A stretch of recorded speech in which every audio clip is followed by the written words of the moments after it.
Bakit hindi na tayo kinakausap ng Diyos audibly, yung naririnig natin talaga yung boses niya, katulad sa Bible? Pag-usapan po natin yan sa devotion natin na ito. Magandang araw po sa bawat isa sa inyo. Welcome back to our 365 Daily Devotions Seminary Edition. Bago po tayo magsimula, gusto ko munang batiin ng happy birthday yung ating mga kaibigan, si Ezekiel. Happy birthday sa iyo. At hello kay Nanay Delia Dasco, Joseph Panganiban, at salamat po sa inyong pagsubaybay dito sa ating channel. And binabati ko rin ng happy birthday si Sheila Mendoza. Now, yung topic po natin ngayon ay patungkol po sa personal address. Ano ba yung personal address? Ito po yung tinatawag ka ng Diyos sa pangalan mo mismo. Kinakausap ka ni Lord audibly. Naririnig mo yung boses niya. So, personal address refers to those moments in Scripture when God speaks directly to individuals or groups on earth. This form of God's Word shows His intimate and intentional communication with His people, calling, commanding, warning, and comforting. Personal address highlights God's sovereignty and relational nearness.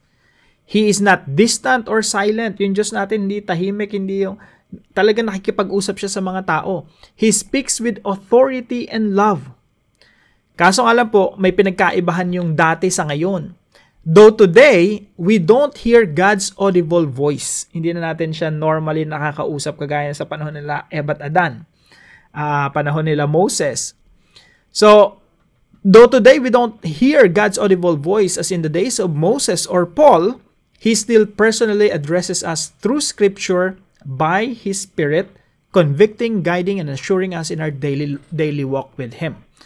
Bagamat hindi na natin narinig yung boses ng Diyos, kinakausap niya pa rin tayo sa pamamagitan ng kanyang mga salita, ang Biblia, sa tulong ng Santong Espiritu. Now, sabi po sa Genesis chapter 12 verse 1, the Lord had said to Abram, ito po, kinausap talaga ng Diyos si Abraham, sabi dito, go from your country, your people, and your father's household to the land I will show you. Sabi ng Panginoon kay Abram, umalis ka sa iyong lupain, sa iyong mga kamag-anak, sa bahay ng iyong ama, at pumunta ka sa lupaing ituturo ko sa iyo. So, kinausap talaga siya, naririnig niya talaga yung boses ng Panginoon. Exodus chapter 3 verse 4 and 5. When the Lord saw that he had gone over to look, God called to him from within the bush, sabi dito, Moses, Moses. So, nung kinausap ni Yahweh si Moses, meron talagang boses. Nag-usap talaga sila, personal. And sabi nga ng ibang mga talata sa Bible, si Moses yung pinaka-close kay Lord na nakakausap niya si God na para bang magkaibigan.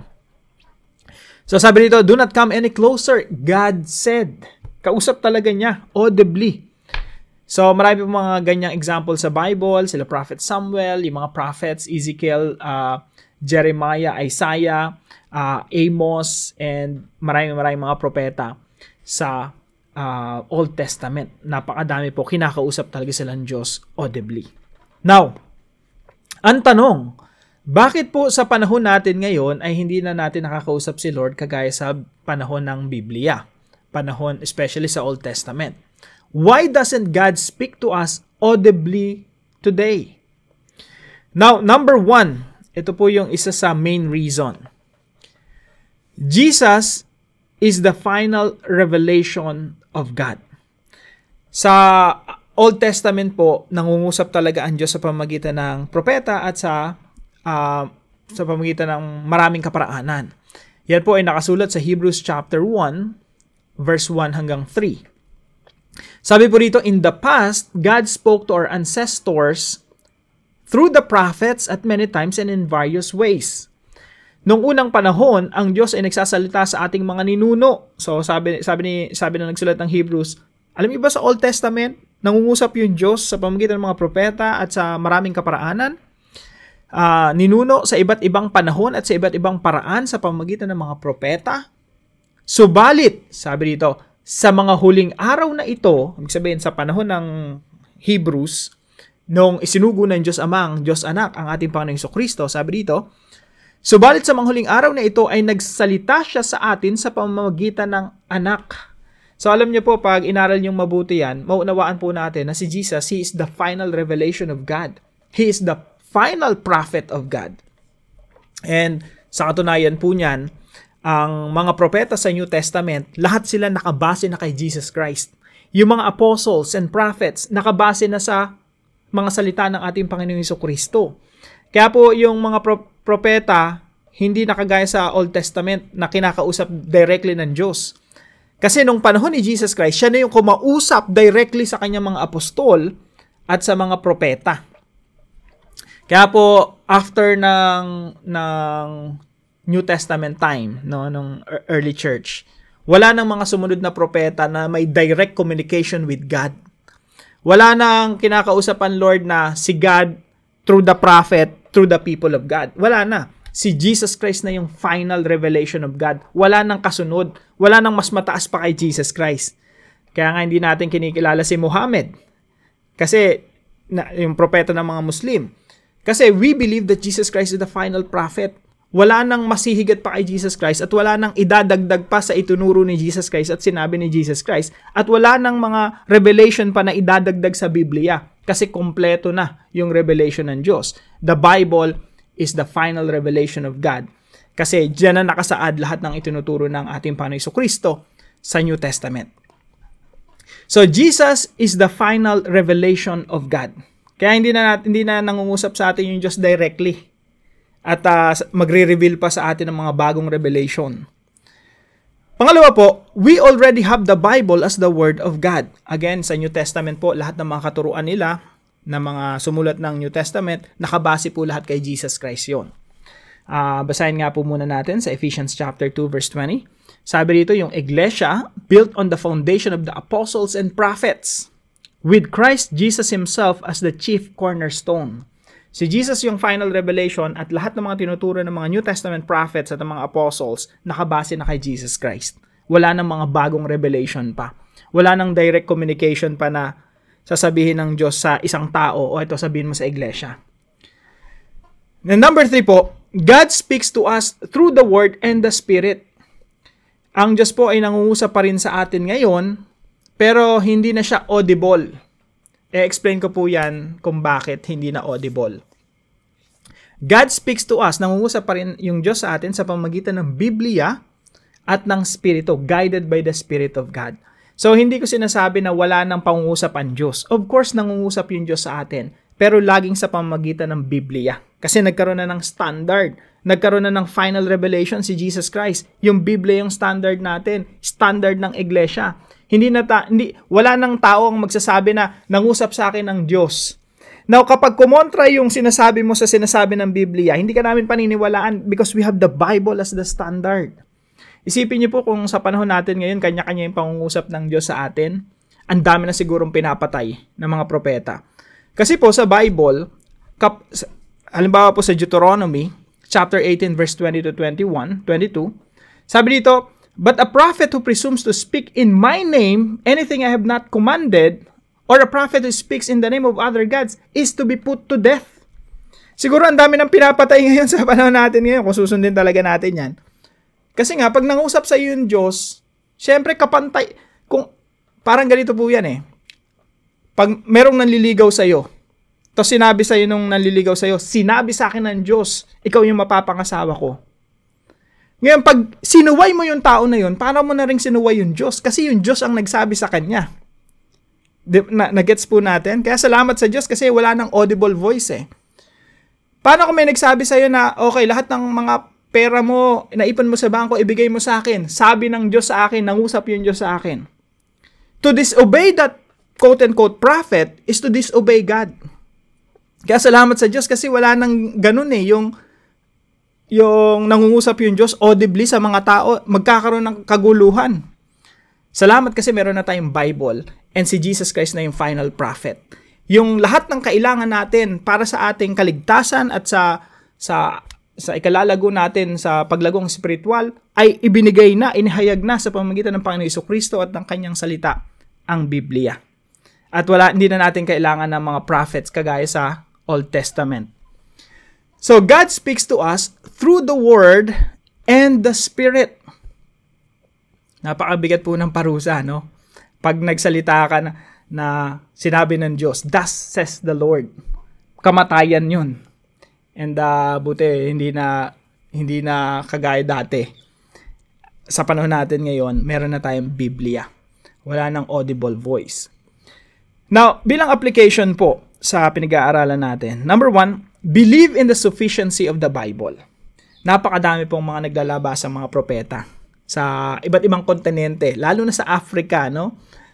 Dito sa Asia, marami din. Sa America, sa South America, ang daming mga prophets na naglalabasan.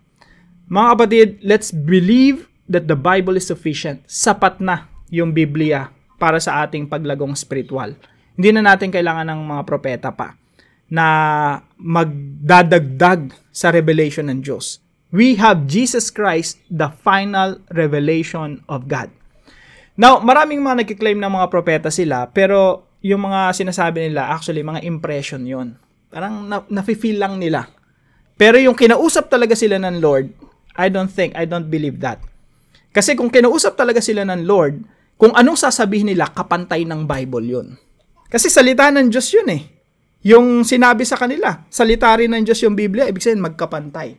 I don't think na merong pangkapantay yung Biblia. Ang Biblia ang laging mas mataas sa kahit anong sasabihin ng mga tao.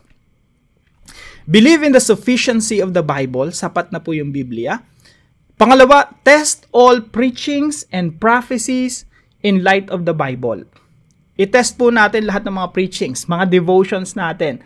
And someday kapag ako nag-prophesy, meron akong sinabi na nangusap ang Diyos sa akin, audibly, sinabi ng Diyos sa akin, yung sasabihin ko na yun, parang kapantay na ng Biblia yun. Huwag nyo na akong paniwalaan. Unsubscribe na, no? Forget about what we're doing here. Kasi ang lahat ng pangusap ng Diyos ay sa pamamagitan ng Biblia.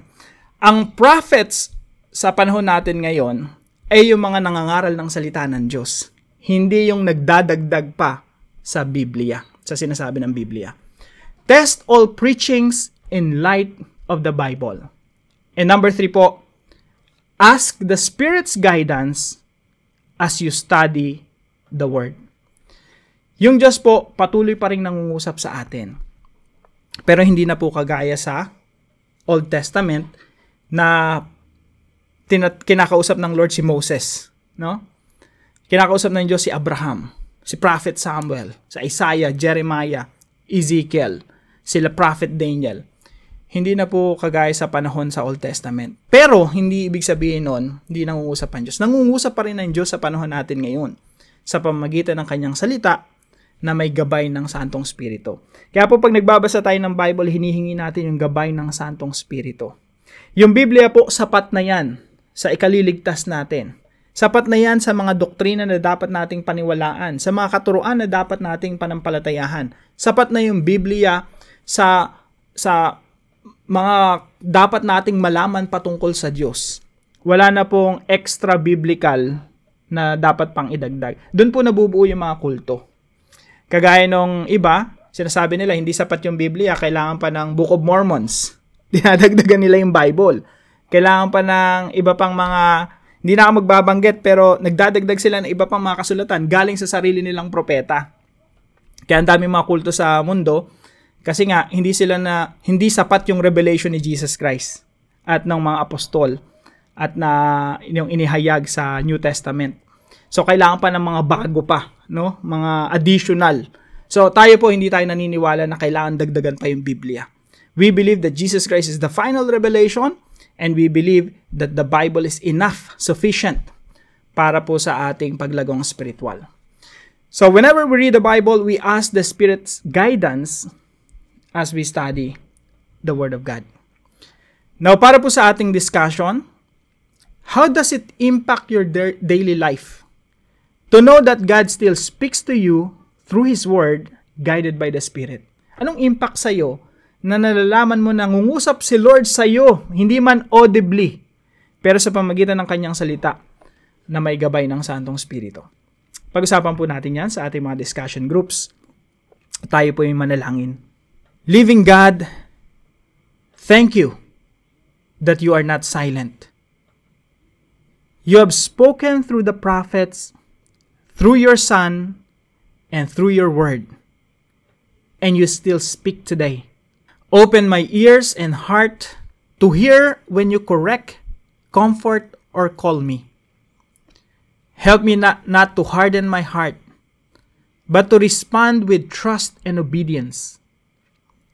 Teach me to love your voice in the pages of Scripture and to seek your daily in prayer.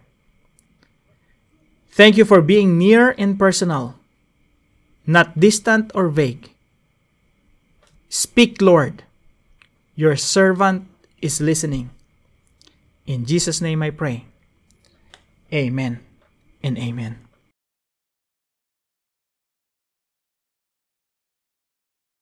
Maraming salamat po sa partner natin sa devotion natin na ito, si Brother Erwin. Maraming salamat, kapatid. Pagpalain ka ng ating Panginoon. Now, kung kayo po ay may natutunan sa devotion natin na ito, ay palam niyo lang po sa comment section right below this video. And please don't forget to share this devotion to your family and friends.